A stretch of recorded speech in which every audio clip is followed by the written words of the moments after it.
Violent arrests are taking place in New York, where a huge anti-Wall Street rally is underway. Hundreds of activists are marching across the city, pledging to occupy streets, bridges and the subway in protest against economic inequality. RT's report now is in downtown New York for us. Rina, hi there. These demonstrators are promising, aren't they, the biggest action since the movement began exactly 2 months ago. Take us through exactly what's happening now, then. Well, Kevin, we're about 3 hours into this day-long Occupy Wall Street event marking the 2-month anniversary of this movement that began here in New York, blazed around the country. So far, as you mentioned, dozens of people have been arrested. We have seen violent clashes between police officers and the activists that have been walking through Lower Manhattan. Both men and women tackled to the ground, then arrested, hauled off in vans. Police, before we came live to me, police were just securing the barricades that are right next to me here. Riot police are all around us. Sound cannons have already been used on the crowds that have been marching through Lower Manhattan. While I've been reporting and monitoring the events on one side of Wall Street, my colleague, RT's correspondent Lucy Kapanoff, has been in the epicenter of the demonstrations. She was at the heart of it.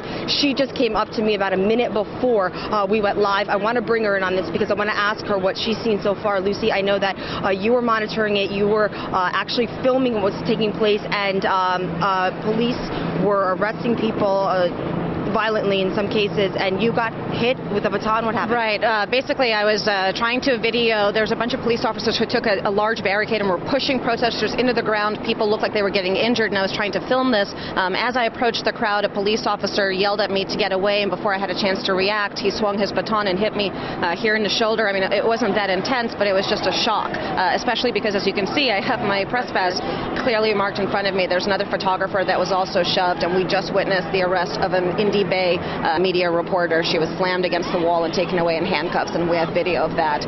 It does not seem like the police are making distinctions between press and protesters. And again, from what I've personally seen, all of the protesters were using civil disobedience actions, either sitting down, chanting, not provoking the police. So I don't really understand the heavy-handed tactics at this point. Do you get the impression that they are ready to make arrests on a moment's notice, or are they waiting till something criminal takes place?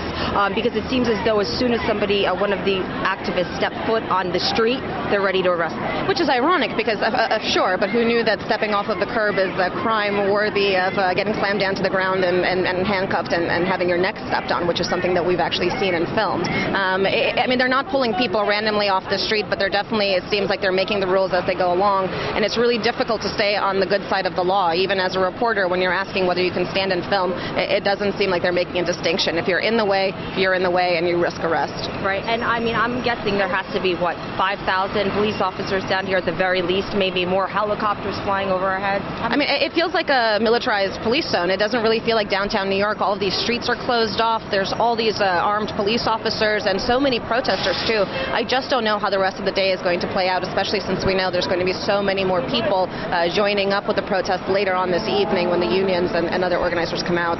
It could get really ugly. That's right. And Kevin, of course, we are going to be following and monitoring this story throughout the day. As Lucy mentioned, events are planned all day long.